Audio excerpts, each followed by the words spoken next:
nós estamos com um grande problema, uma grande decadência espiritual na nossa geração. Talvez a gente tenha medo de admitir isso, porque seres humanos têm dificuldade de admitir a sua situação. Mas é fato que nós estamos numa decadência muito grande. Eu tenho andado às nações e eu tenho observado de que é um momento muito difícil espiritualmente falando. Bem, agora isso estaria errado? Não, simples. Se a gente olha, por exemplo, 1 Timóteo capítulo 4, versículo 1, a Bíblia fala a respeito ali dos últimos tempos. Ele resume ali tempos, não de uma forma tão específica. Depois você vai para Atos capítulo 2, versículo 17, como também para 2 Timóteo 3, 1. Ali a questão é um pouco mais específica. Ele não fala só tempos, ele fala os últimos dias. Então foi um pouco mais específico. E você vai para 1 João capítulo 2, versículo 18, aí é mais específico ainda. Já não é mais o final dos tempos, já não são mais os últimos dias, mas João fala que é a última hora. Então nós estamos no momento agora profético, onde você tem que parar para perguntar para as Escrituras o que significa essa última hora. O que significa essa última hora que nós estamos vivendo. Nós temos alguns testemunhos bíblicos, né, que nos posiciona escatologicamente para entendermos esse nosso momento, porque afinal de contas, se somos filhos da nossa época, se nós queremos combater o bom combate servindo ao Senhor na nossa época, nós devemos entender profeticamente o que está acontecendo para que tenhamos um gerenciamento profético do nosso tempo. Isso é muito importante. E a Bíblia traz alguns testemunhos desses últimos dias, ou melhor, desta última hora. Você acredita que estamos na última hora aqui ou não? Preciso convencer para você que nós estamos na última hora ou não? Não, né? Alguém aqui precisa de convencimento? Não. Então todos estamos juntos. Então o que a Bíblia fala? Primeiramente, nós temos um testemunho escatológico sobre as 7 igrejas da Ásia. Eu sei que pode haver uma controvérsia em relação a isso, mas a maioria dos teólogos e estudiosos da Bíblia concordam que aquelas igrejas não representavam apenas igrejas locais, mas estações, tempos em que a humanidade viveria. E nós, segundo esse entendimento, vivemos a igreja de Laodiceia, né? Nós vivemos uma geração como a igreja de Laodiceia. E isso explica muito bem a situação eclesiástica neste momento profético que vivemos. Se olharmos para a igreja de Laodiceia, ela é uma igreja morna. Se olharmos para a igreja de Laodiceia, ela é uma igreja que não consegue aceitar a sua própria condição. Se você olhar para a igreja de Laodiceia, ela é uma geração que, ainda que fala sobre Cristo, está sem comunhão com Cristo, porque o Cristo que deveria estar em comunhão com ela, sentado à mesa, está do lado de fora, batendo na porta para poder entrar. Então, essas 3 características da igreja geracional é vista na igreja de Laodiceia. Agora, é fato, o esfriamento é mundial. E o grande problema não é só o esfriamento, porque nós temos muita dificuldade de admitir que estamos nessa condição.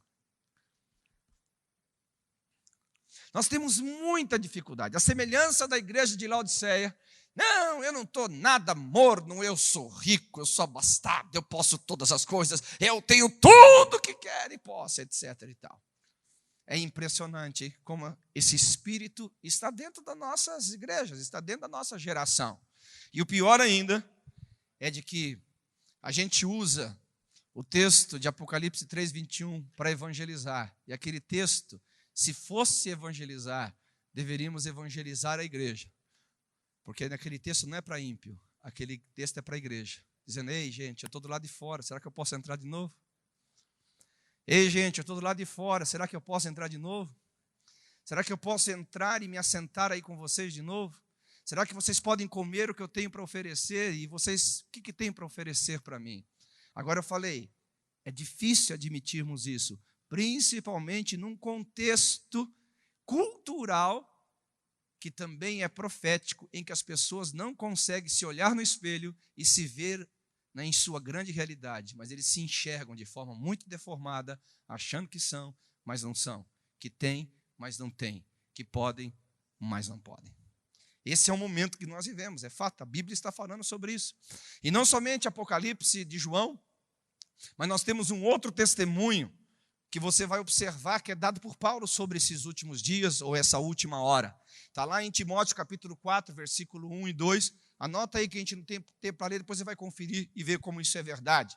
Você vai perceber que um dos contextos ali que Paulo fala dos últimos dias ou da última hora, uma das coisas que iria acontecer é o abandono da fé. O abandono da fé. O apóstolo Paulo mesmo fala o seguinte aos irmãos de Coríntios: ei, eu gostaria muito bem que vocês analisassem a vós mesmos para ver se de fato vós estáis na fé. 2 Coríntios capítulo 13, versículo 5 fala sobre isso. Por que Paulo adverte os irmãos de Corinto para dizer assim: ei, analisai a vós mesmos para ver se estáis na fé? Porque na realidade eles estavam tendo uma postura totalmente contrária ao padrão que determina de um homem que anda por fé. Então, ainda que eles achassem que tinham fé, ainda que eles professassem que tinham fé, o comportamento daquela igreja estava na contramão de quem tinha fé em Cristo Jesus. E ele fala: então parem um pouquinho e analisem os vossos corações, e eu gostaria que vocês dessem uma resposta para vocês mesmos, se vocês estão na fé. Talvez é esta uma das coisas que nossa geração precisa fazer.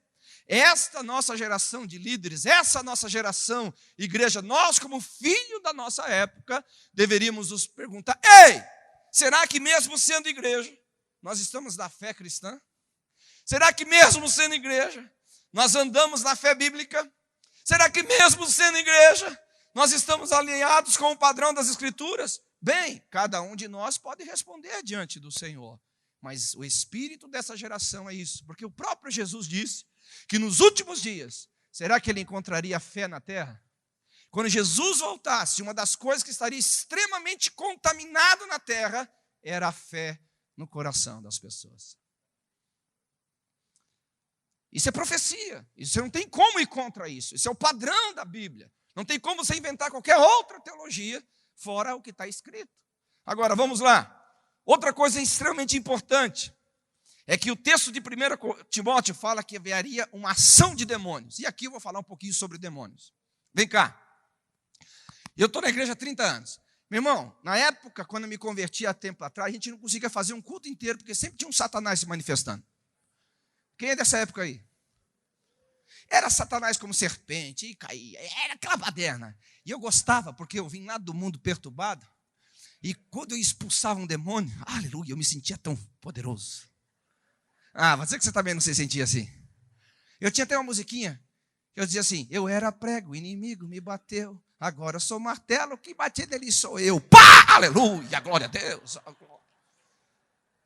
Agora, meu irmão, não tem mais demoniado na igreja. Os demônios se converteram. Faz quanto tempo você não vê um endemoniado?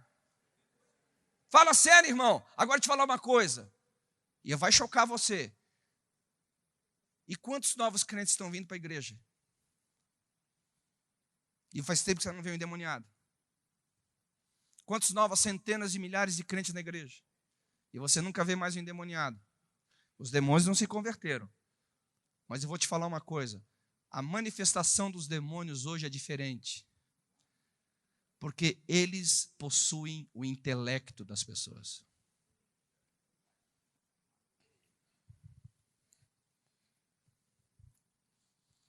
O endemoniamento é cultural. O endemoniamento é intelectual, aprisionando as pessoas nos seus conceitos, que não permitem elas enxergarem a si mesmas nas suas condições de necessitadas de um Cristo, que está do lado de fora, pedindo urgentemente para entrar e comer com Ele. E o maior engano é o quê? Que nós temos falsos mestres alimentando essas pessoas para que elas acreditem que estão bem, enquanto estão mal. É a geração escatológica. Leia lá 1 Timóteo capítulo 4. Então nós temos uma ação forte de demônios, que cauteriza a mente das pessoas, não permitindo que elas andem na verdadeira fé cristã. E não somente isso, mas nós temos mestres alimentando essas pessoas, dizendo, não, cara, você está bem. Você é a melhor geração que já existiu na face da terra. Você é a geração mais abençoada que existiu. Não existiu nenhuma outra igual a você. Não existiu nenhuma outra que tem tanta capacidade como você. Mentira. Nós somos a pior geração que já habitou na face da terra. Inclusive agora, não sou eu, a Bíblia fala que os filhos das trevas são mais inteligentes do que os filhos da luz na sua geração. Sabe o que as grandes companhias fizeram agora? Saiu um artigo poderoso lá nos Estados Unidos. As grandes companhias não investem mais nos millennials, porque eles são chamados a geração perdida. The Lost Generation.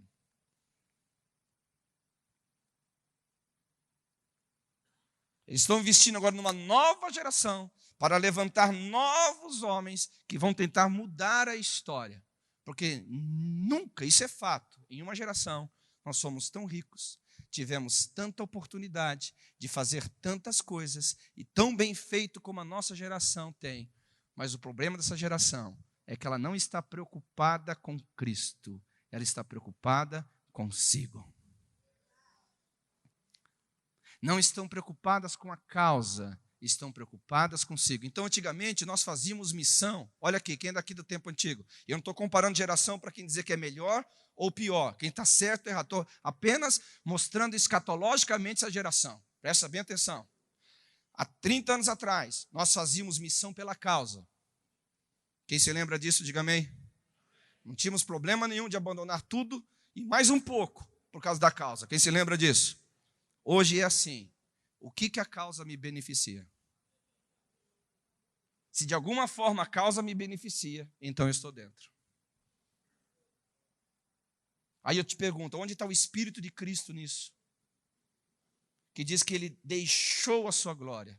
Não querendo sendo Deus, não foi igual a Deus. Antes se humilhou. Alguém está entendendo o que eu estou falando aqui ou não? Eu sei que isso ofende, mas sem ofensa não existe cura. Sem um pouco de sinceridade, a gente nunca vai enxergar a nós mesmos. E, consequentemente, o que acontece? Esses falsos mestres, numa geração atacada por demônios, que precisa alimentar uma geração egoísta, que olha simplesmente a causa a partir do seu ponto de vista, eles precisam de verdade, porque todo cristão, sendo ele falso ou não falso, ele precisa da Bíblia. Então pegamos fundamentos e distorcemos esses fundamentos. Pegamos verdades bíblicas e distorcemos essas verdades para alimentar uma geração que está perdida, mas está achando que está salva, à semelhança da geração de Laodiceia.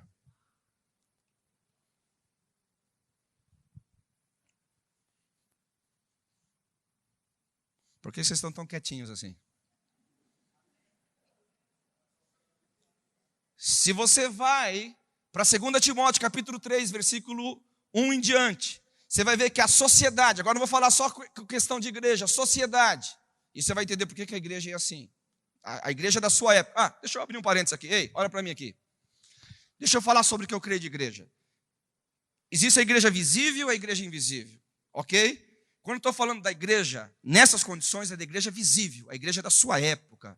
Já deixei lá atrás isso bem dito, mas vou agora dizer mais benditamente novamente. Porque eu não gosto da mensagem que bate na igreja. Não, eu não estou batendo na igreja de Cristo. Eu não estou falando mal da igreja de Cristo. Eu estou falando mal da forma como nossa geração está sendo e vivendo a igreja de Cristo. Porque a igreja de Cristo, independente da tua ou da minha performance, e independente da sua ou da minha geração, a igreja de Cristo sempre, sempre, sempre, sempre vai ser gloriosa, imaculada, santa, poderosa, vitoriosa, assentada acima de principados e potestades, reinando com Cristo. Alguém está comigo aqui ou não? É por isso que mesmo diante de situações catastróficas como estamos vivendo hoje, há um remanescente, há aqueles 7.000 que não se dobraram, há aqueles que continuam acreditando que há um Deus assentado no trono, que mesmo diante do caos ele vai fazer alguma coisa. Aleluia! Amém? Quem está comigo aqui, diga amém. Aleluia! Então, 2 Timóteo, Capítulo 3, de 1 em diante, nos mostra uma sociedade totalmente antropocêntrica, que vive para si, a partir de si, e quando tem um tempinho para pensar um pouco mais na vida, pensa como vai favorecer a si mesmo. Essa é a forma de vida que encontramos hoje para construirmos nossa sociedade. Nossa concepção é que esse tipo de gente está lá na sociedade, mas não é verdade. Quando você lê Timóteo, principalmente ali o capítulo 5, o capítulo 3, e versículos 5 e 8, fala assim, é esse tipo de gente que entra nas nossas reuniões. Agora, por que esse tipo de gente entra na nossa reunião, fica na reunião e ainda cativa outras pessoas para levar para fora? Eu vou te explicar por quê. Olha bem para os meus olhos. A forma que você atrai as pessoas para ser igreja com você é a forma que você vai ter que sustentá-las. E se você traz as pessoas para ser igreja para você, apenas para alimentar o egoísmo dela que ela tinha lá no mundo, o egoísmo dela que ela tinha alimentado na sociedade, e agora ela consegue ter o mesmo egoísmo alimentado de forma religiosa, é tudo que ela quer.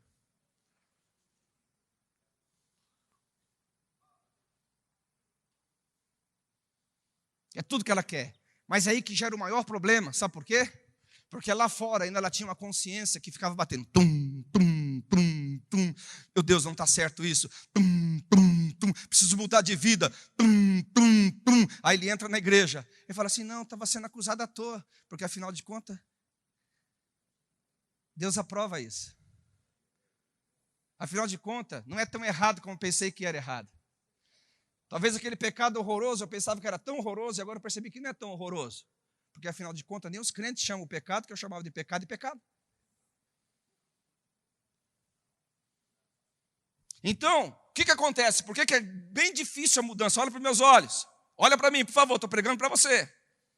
Viajei horas e horas para pregar para você. Por que é tão difícil mudar esse cenário?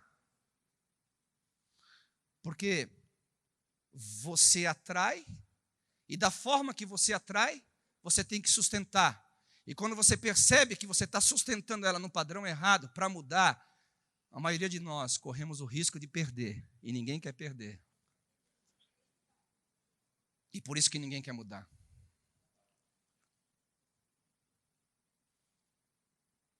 Isso é uma verdade. Uma verdade absoluta. Bem, esse é o cenário. O cenário dos últimos tempos, o cenário da igreja, o cenário do mundo, o cenário da sociedade, o cenário político, o cenário social, o cenário moral. Esse é o cenário que está aí. Então, de que forma que nós vamos começar a trabalhar? Então, agora que eu introduzi o assunto, vou começar a pregar aqui. Bem, eu creio que aqui tem os remanescentes, glória a Deus. Ó, tem uns dois aqui, olha, desse lado aqui. Eu acho que aqui tem uns remanescentes aqui, glória a Deus. E aqui tem uns remanescentes aqui. Aqui também tem uns remanescentes aqui. Aqui tem uns remanescentes. Tem aqueles 7.000 que não se dobraram, aleluia. Tem aqueles 7.000 aqui que estão firmes com Deus em Deus. Nós estamos vendo a situação. Nós não concordamos. Nós estamos vendo a situação. Nós não estamos dentro dela. Nós estamos vendo a situação. E nós queremos ser resposta do Senhor nessa geração. Nós queremos ser resposta de Deus no meio desse caos. Queremos ser luz das trevas. No meio da morte, queremos levantar um exército do meio do vale de ossos secos. Nós queremos ver a diferença. Porque mesmo sendo uma situação complicada, nós somos o remanescente. Glória a Deus. Amém. Agora, veja a força do inferno contra nós, os remanescentes. A primeira coisa que a gente vê é o tamanho do problema e a nossa pequenez. Meu irmão. É um problema mundial. Quem sou eu diante de um mundo inteiro? Olha a dimensão. Olha a dimensão dos problemas. Quem sou eu? Mas acredite numa coisa. Os remanescentes sempre vão ser a minoria. Mas você não está entendendo?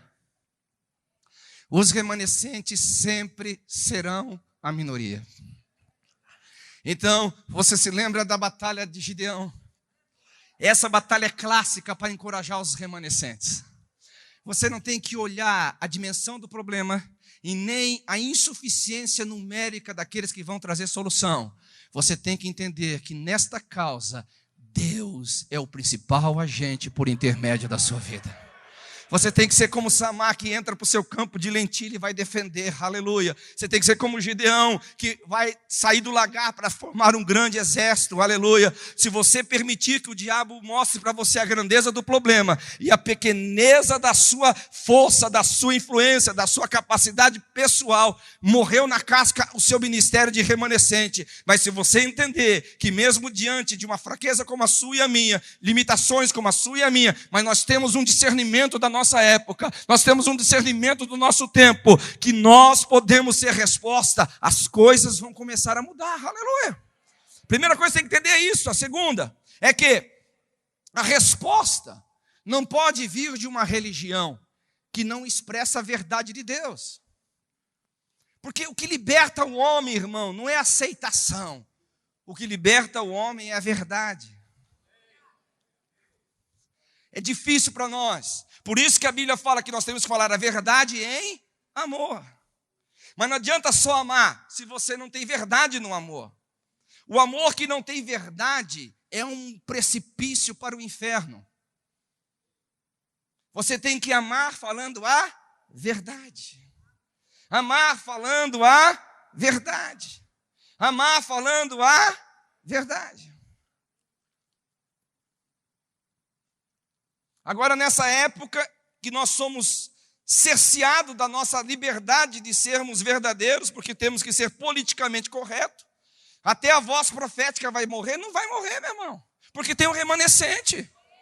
Não vai morrer, tem um remanescente, aleluia. Não vai morrer, existe um remanescente. Nós não estamos brigando com um, não estamos brigando com o outro, não estamos acusando um e falando que o outro é melhor do que esse, mas nós estamos falando, a coisa precisa mudar, a situação não pode continuar a mesma. Há um Senhor batendo na porta e eu estou dizendo, pode entrar, eu sou dos remanescentes. Senhor, tu vais voltar, vai preparar uma mesa para a sua igreja e nós vamos sentar, vamos comer com o Senhor, coisas gloriosas da nossa geração. Aleluia! Então nós chegamos à conclusão de que eu pessoalmente não posso, mas Deus pode. A religião que não expressa a verdade de Deus, pelo contrário, ao invés de libertar, ela torna o ser humano inoculado. Inoculado. Porque quando ele tem lentes da religião, afagando o seu pecado, vendendo para ele cruz anatômica,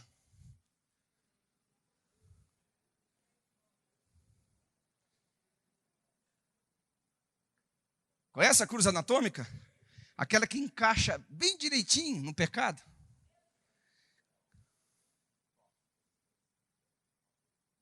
Não pode. Não vai ter cura. Não vai ter solução. Agora vem cá. O que a gente tem que chegar? Qual a conclusão? Qual a resposta que a gente tem que dar para as pessoas? Irmão, a única resposta para a nossa geração, a única, não tem outra resposta para a nossa geração, é o avivamento. Não, você não está entendendo. É o avivamento. Não, você está começando a entender. É o avivamento. Agora, por que eu digo que é o avivamento? Olha bem para os meus olhos aqui. Porque na visão de Cristo, ele não tem problema de dizer, eu tenho algo contra ti. E a gente tem medo de falar para as pessoas que elas estão erradas. Já percebeu? A gente fica com medo. Irmão, eu não vou ser o próximo presidente do Brasil, não estou em candidatura, não vou também ser o próprio governador de Goiás, que nem aqui eu moro. Entendeu? Na realidade, eu estou aqui como profeta. Eu não estou aqui em simplesmente, antes de tudo e para qualquer coisa, agradar os seres humanos. Estou aqui para ser uma voz de Deus para a terra. E nós estamos invertendo a coisa. Nós estamos escravos dos homens e ausentes da verdade de Deus. A gente tem que reverter isso. Nós precisamos do ministério profético apostólico voltando para dentro das nossas igrejas. Nós precisamos do remanescente voltando a falar o que tem que ser falado. Porque onde não há verdade falada em amor, não há liberdade, não há salvação, não há cura, não há restauração do padrão de Deus. Agora, vamos ali para a história de Laodiceia. Sabe o que é o gostoso da igreja de Laodiceia? É porque ele não fala só tem uma coisa contra ti, outra coisa contra ti, outra coisa contra ti. Sabe o que ele está falando assim? Ei, vamos mudar esse negócio aí?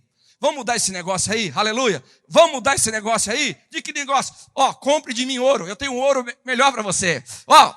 Receba de mim colírio para pingar nos seus olhos para que você volte a enxergar. Então a mensagem profética, ela não simplesmente mostra o dano, ela não simplesmente mostra a falha, ela não simplesmente mostra os nossos erros, mas ela diz: geração de Deus, geração dos remanescentes, geração deste século, acordem, há um ouro melhor do que o que vocês estão comprando, há um colírio que pode abrir os vossos olhos, há roupas que são verdadeiramente lavadas no sangue do Cordeiro. Nós precisamos ouvir essa voz.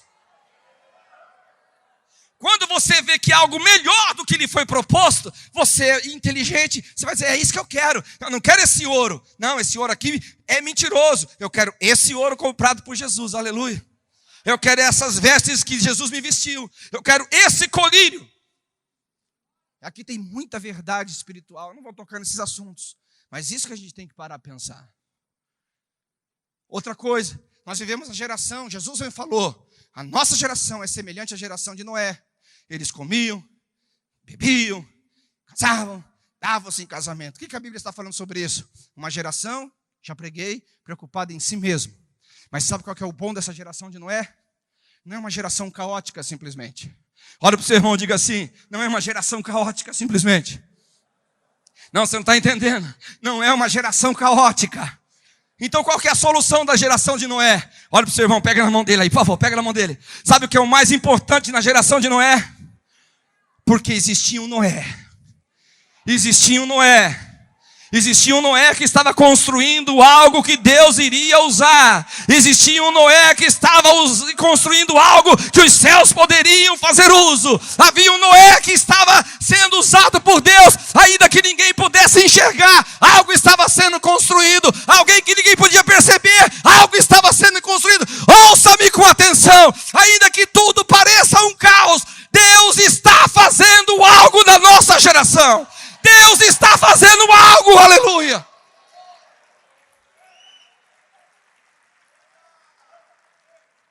Uou! Aleluia. Eu estou olhando aqui 1, 2, 3, 4, 5, 10, 50, 100, 200, 300, 7.000 Noés construindo uma arca para Deus. Dentro do padrão. Meu Deus, se eu tivesse tempo para pregar tudo isso. Há um padrão, há uma medida da arca, há uma altura, há uma largura, há um comprimento, há os pavimentos corretos. Precisa atentar para o padrão divino, para construir para Deus.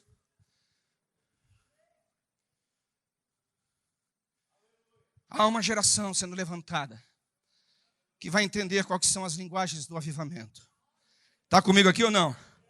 Por que precisa entender? Porque muito do que nós pregamos de avivamento, muito que nós pregamos, obviamente, é contaminado com a cultura humanista e secularizada, que não passa de um avivamento barato. Então precisamos de reformadores. Então a primeira coisa que a gente tem que entender aqui, sobre as características de um avivamento.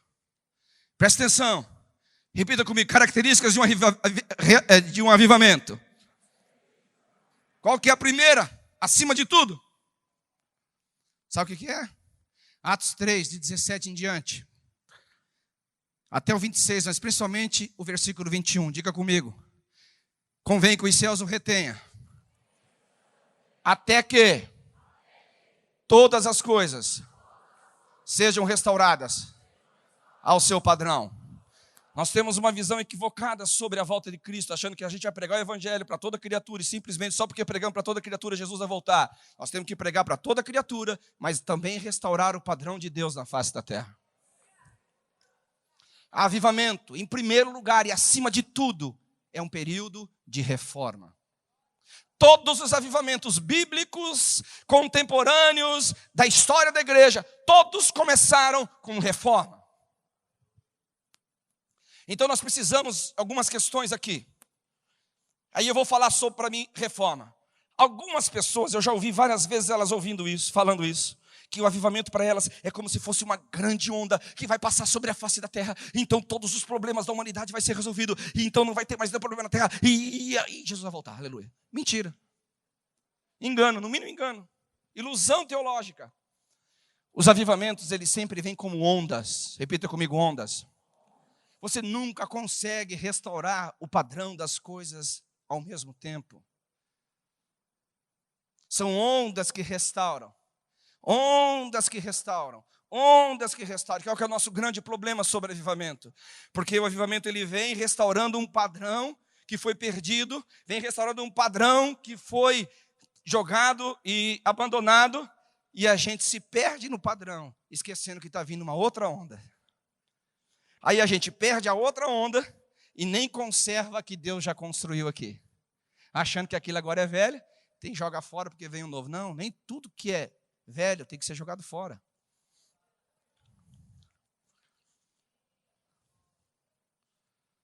Então a gente tem que parar para pensar sobre isso. E eu vou falar aqui algumas ondas que tem que acontecer de avivamento. Escute bem, escute bem. Primeiramente, não em termos de hierárquico, mas assim, de ondas. A gente precisa ter um avivamento eclesiástico. O que é o avivamento eclesiástico, irmão? A igreja está uma bagunça. Cada um tem a igreja que quer. Cada um constrói a igreja que pensa ser a certa.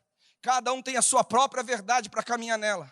Cada um constrói seu ministério pautado daquilo que ele acha que tem que ser construído. Deixa eu falar uma coisa para você. De quem que é a igreja? Eu não ouvi. De quem que é a igreja? Então deixa eu te falar uma coisa. Eu sei que isso vai chocar e você pode ficar bravo comigo, mas você vai, se estudar, vai ver que é verdade. Não existe visão para a igreja, só existe uma visão para a igreja. Igreja de Cristo.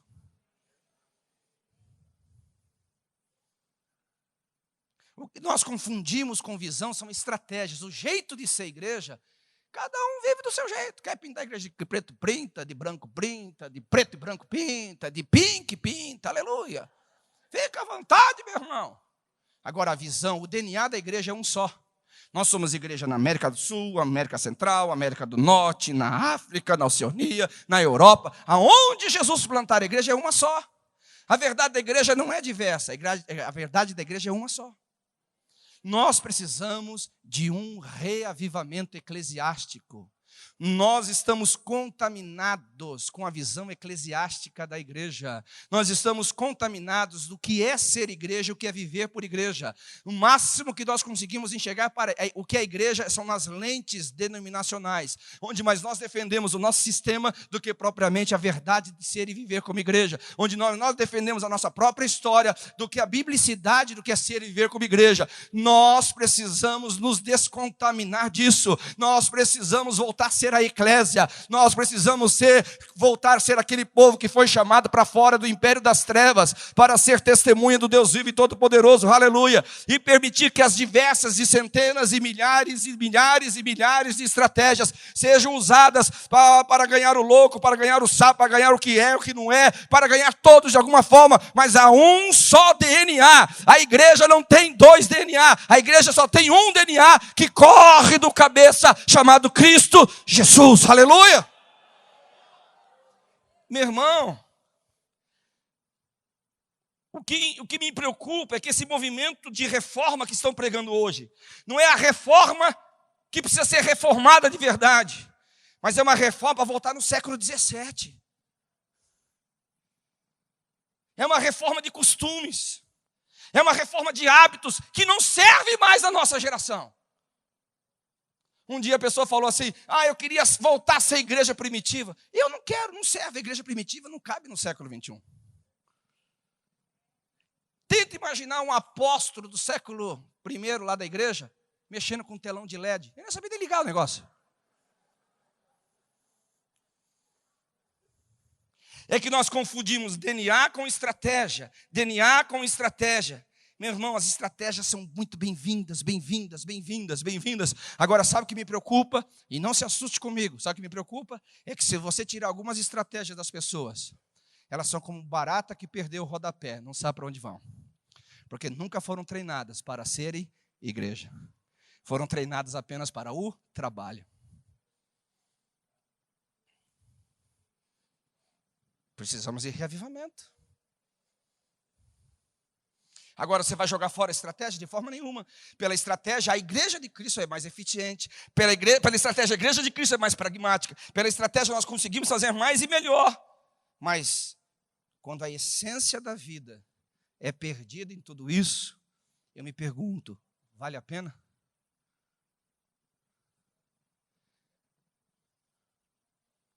Vale a pena? Então, nós precisamos de um movimento eclesiástico, um avivamento eclesiástico. Sabe o que a gente precisa novamente? Escuta aqui, um avivamento moral. Um avivamento moral. Nós precisamos voltar a estabelecer um padrão moral na igreja. Nós precisamos voltar a estabelecer um padrão, vou repetir 3 vezes, um padrão moral na igreja. Quando Paulo escreveu para Timóteo, eu estou te advertindo estas coisas, para que você, se eu tardar, saiba se conduzir na igreja do Deus vivo, que é coluna e baluarte da verdade. Irmão, existe um procedimento na igreja que é da igreja. Se o mundo tem um procedimento diferente, é problema dele. Se o mundo pensa diferente, é problema dele. Se o mundo age diferente, é problema dele. Eu não estou preocupado com o que o mundo pensa, eu não estou preocupado com como o mundo age, eu não estou preocupado com os valores do mundo. Eu estou preocupado em saber proceder na igreja, que é coluna e baluarte da verdade. Eu sou igreja, eu sou corpo de Cristo, e eu quero ser igreja e viver como igreja. Tem um padrão moral que precisa ser recuperado dentro da igreja. Padrão moral. Você quer ver outra onda que está vindo sobre nós? Você quer ver outra onda? É uma onda espiritual. Por que espiritual? Olha bem para os meus olhos. Há 30 anos atrás, nós, como jovens na igreja, a gente entrava em crise. Quem lembra que você entrava em crise? Agora, quer ver a crise? Vocês vão se lembrar bem. Então, parece que eu estou pregando só para velha, né? Eu quero despertar os jovens para algo mais superior, maior. Sabe o que eram nossas crises, Naya? Sabe o que eram nossas crises, Luciano? A gente não tinha crise porque não tinha um computador do momento. A gente não tinha crise porque não tinha o carro do momento. Sabe o que era a nossa crise? Meu Deus, eu não recebi nenhum dom espiritual ainda. Eu nunca profetizei, eu nunca expulsei um demônio, eu nunca consegui pregar o evangelho. Essa é a nossa crise. Quem concorda comigo? Levanta a mão aí. A gente ia para o monte orar, a gente fazia vigília, 30 dias de oração, e ficava uma semana sem comer, e ficava se consagrando a Deus. Qual que era a nossa paixão? Manifestar Cristo, manifestar a glória do Senhor, ser cheio do Espírito Santo, orar em novas línguas, manifestar um dom, curar um enfermo, expulsar um demônio, fazer a obra de Deus. Alguém se lembra disso ou não?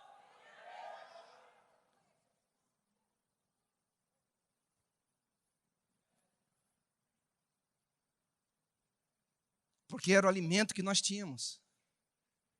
Nós éramos motivados a valorizar as coisas espirituais. Hoje em dia, irmãos, desculpa, eu não sei qual é a crença de vocês. Se não servir, joga fora. Hoje em dia, por exemplo, falar em línguas, ser cheio do Espírito Santo é opcional. É verdade. O camarada, ele não está nem aí se ele fala ou não fala. Na minha época, depois de 1 mês, 2 meses, 3 meses dentro da igreja, 1 ano dentro da igreja, se eu não falasse língua, se eu não manifestasse um dom espiritual, ai meu Deus, acho que eu não nasci de novo. Desculpa os exageros, mas é bem assim. Falar em língua estranha, eu falei isso para provocar você mesmo.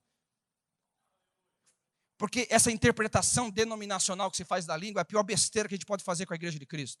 Você quer ver? Eu vou te mostrar uma coisa. Não estou dizendo que é a manifestação dos dons no Velho, mas nuances. A gente tem fé no Velho Testamento?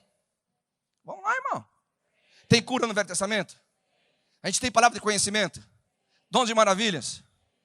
A gente tem mais o que no Velho Testamento? Profecia, tem? O que mais? Isso, ressurreição. A gente tem maravilhas no Velho Testamento? Tem. A gente tem interpretação de línguas no Velho Testamento? Sim, interpretação de línguas. Apareceu uma mão lá, tekel, menem, parzim. Ninguém conseguia ler. Aí veio o intérprete. Pesado fosses na balança, achado em falta, e seu reino vai ser dividido. Qual é o único dom do Novo Testamento que você não vê nuance nenhuma no Velho Testamento? Falar em línguas. Por quê? Porque para falar em línguas, você tem que ter seu espírito recriado. Isso só é possível na Nova Aliança. Não é uma questão denominacional, uma questão de novo nascimento. Não é uma questão que ficou lá para não vir para cá, que aconteceu lá, que não aconteceu aqui. Isso é uma dádiva de quem nasceu de novo, para você treinar o seu espírito a ter relacionamento com Deus, que você não vai ter orando só com a sua mente, para entrar num ambiente espiritual que você não entra só com a sua capacidade de orar, para entender coisas que você, amém, alguém está comigo aqui ou não?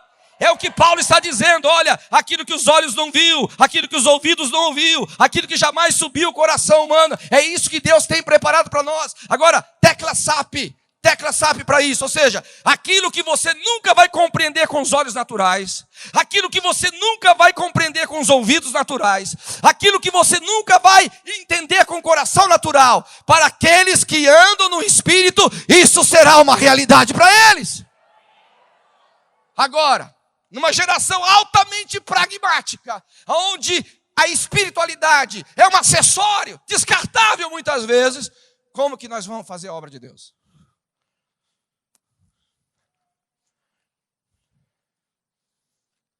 Não tem como. Aí a gente pega lá, vou fazer uma brincadeira, os distribuidores de cesta básica da igreja primitiva. Alguém entendeu o que eu estou falando? Não.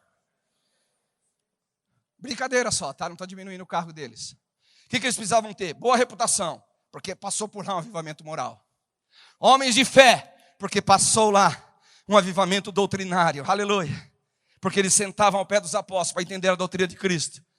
Mas eles também tinham que ser cheios do Espírito Santo, só para distribuir cesta básica. Esse era o padrão mínimo na igreja primitiva.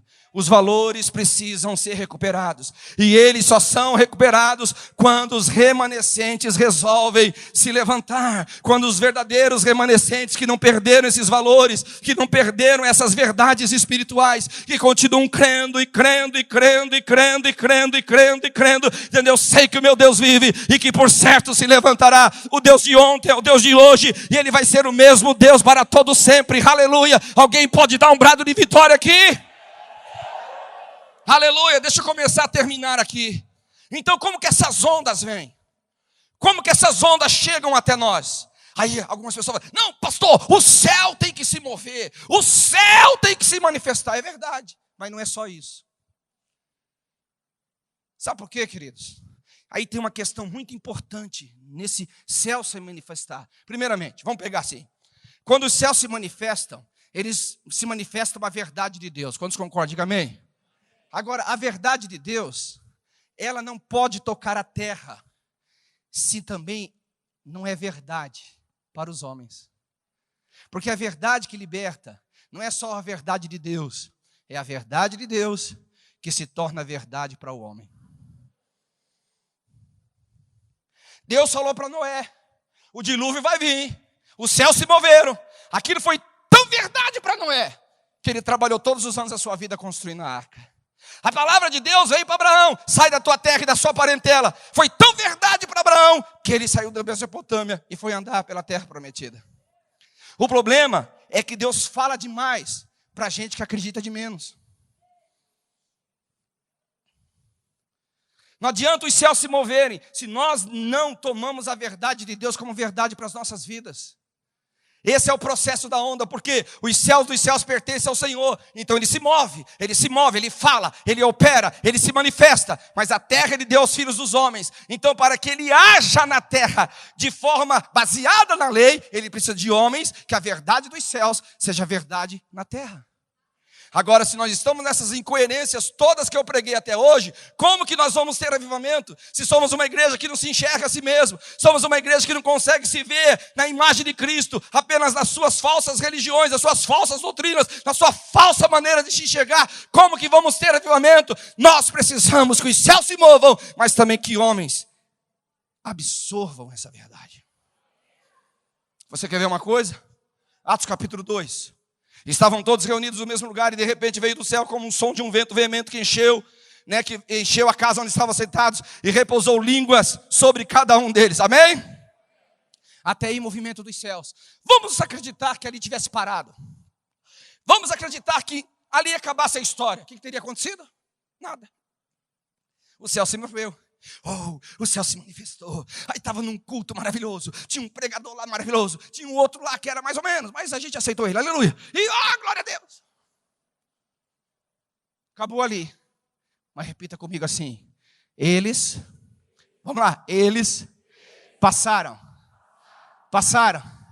a falar conforme os céus lhes concediam.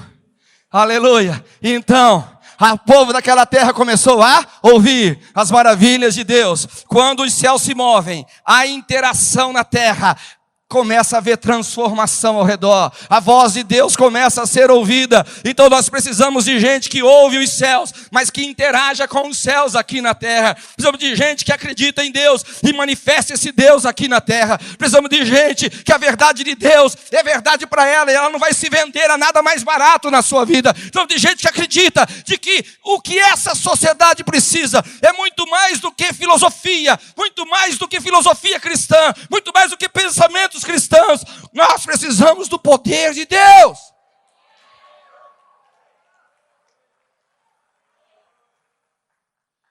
E eu me lembro de Paulo. Olha que coisa interessante.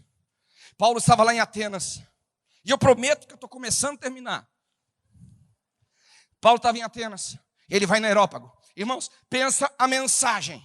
Pensa a mensagem mais bem pregada de Paulo. Paulo prega a mensagem hermeneuticamente. Exegeticamente. Eu acredito que até com a eloquência perfeita. Aí o texto termina assim, ó. Presta aqui comigo. O texto termina assim, ó. Alguns se converteram. Hã? Como? Que história é essa? Quem se lembra onde Paulo foi depois disso?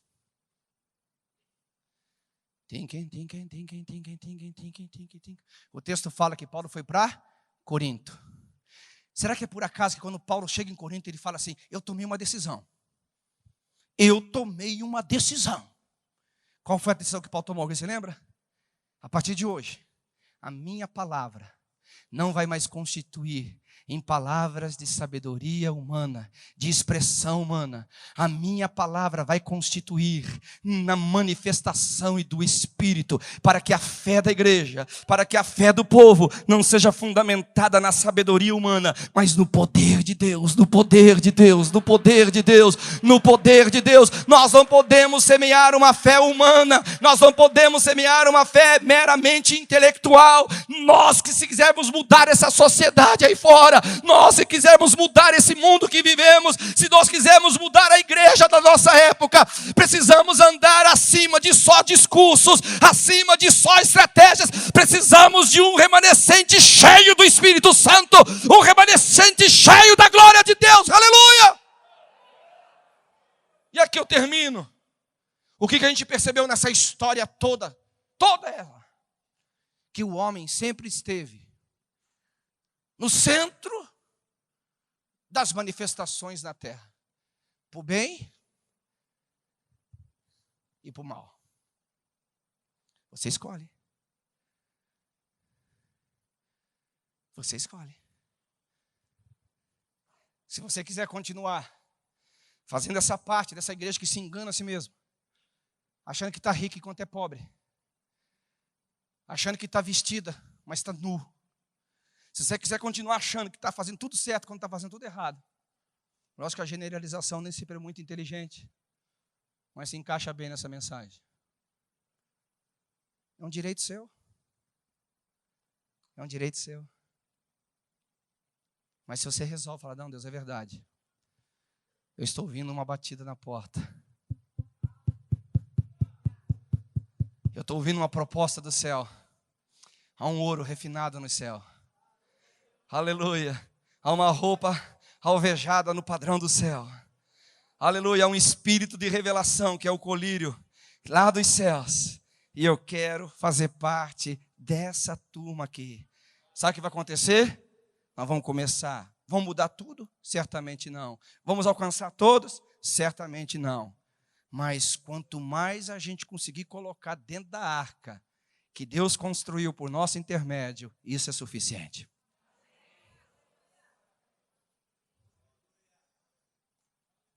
É uma questão de escolha. É uma questão de decisão. Sabe por quê? Porque existem dois aspectos do avivamento que eu vou encerrar. Existe aquele que só Deus pode fazer. Olha para mim. Por exemplo, quem é que pode salvar alguém aqui? Levanta a mão. Ninguém aqui, ninguém? Ninguém pode salvar ninguém aqui? Só Deus pode salvar o homem, não é verdade? Agora escuta para mim. Como crerão se não há quem pregue? Então não adianta achar que tudo é de Deus. Você recebeu o ministério da reconciliação. Agora, como vai pregar se não há quem envie? Como vai pregar se as pessoas estão vivendo para si mesmas? Como vai pregar se as pessoas olham para o evangelho só pautado nos seus interesses, nas suas necessidades, e não olham que os céus também têm necessidades que precisam ser atendidas aqui na terra? O campo está branco, pronto para a colheita. Onde estão os avivados? Aonde estão os remanescentes? Aonde estão aqueles que querem dar uma resposta para Deus na sua geração? Onde estão aqueles que não se conformam com a situação? Onde estão aqueles que olham para a situação mesmo vendo um caos, dizendo, mas não vai ficar um caos, porque eu sou essa luz que brilha, eu sou esse bom perfume que exala o perfume de Cristo, eu sou essa candeia que brilha no meio da escuridão, eu sou uma testemunha no meio de uma geração corrompida, eu sou uma voz que clama, eu sou uma voz. Sabe por quê? Porque Deus usa homens, Deus usa pessoas para restaurar o padrão dos céus da terra. Por isso que ele falou na oração do Pai Nosso, venha o teu reino, faça a sua vontade aqui na terra, como os remanescentes enxergam a realidade dos céus para aqui na terra. Será que tem alguém aqui que vai dizer, eis-me aqui, Senhor?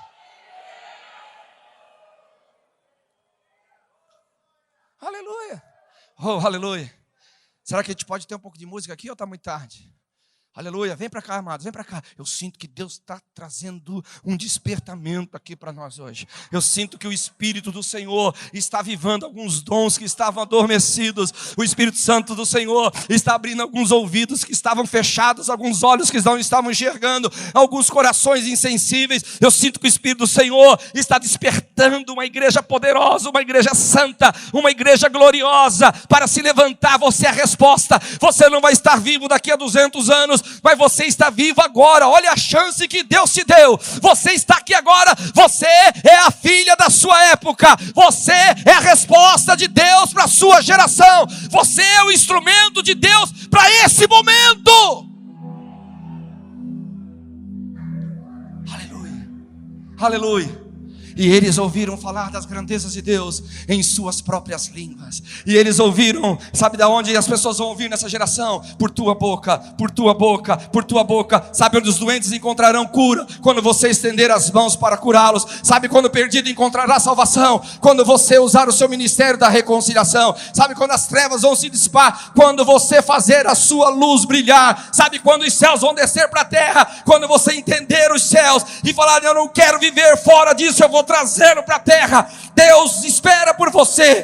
Deus espera por você. Deus espera por você. Você mesmo, você mesmo. Você que está sentado aí, vai dizer o sim para o Senhor. Deus, eu entendi, eu entendi, eu entendi, eu entendi, eu entendi. Eu sou o manifestador dessa glória. Oh, aleluia. Oh! Se você quer se oferecer como resposta de Deus para essa geração, saia do seu lugar, venha para cá. Vamos fazer aqui um grande exército aqui na frente. Saia do seu lugar, venha para cá. Mas não venha como quem não crê, venha crendo. Crendo, fala, eu vou viver o melhor tempo da minha vida. Eu vou trazer um ouro refinado dos céus para a terra, aleluia. Porque agora eu vou fazer negócio com Deus, aleluia.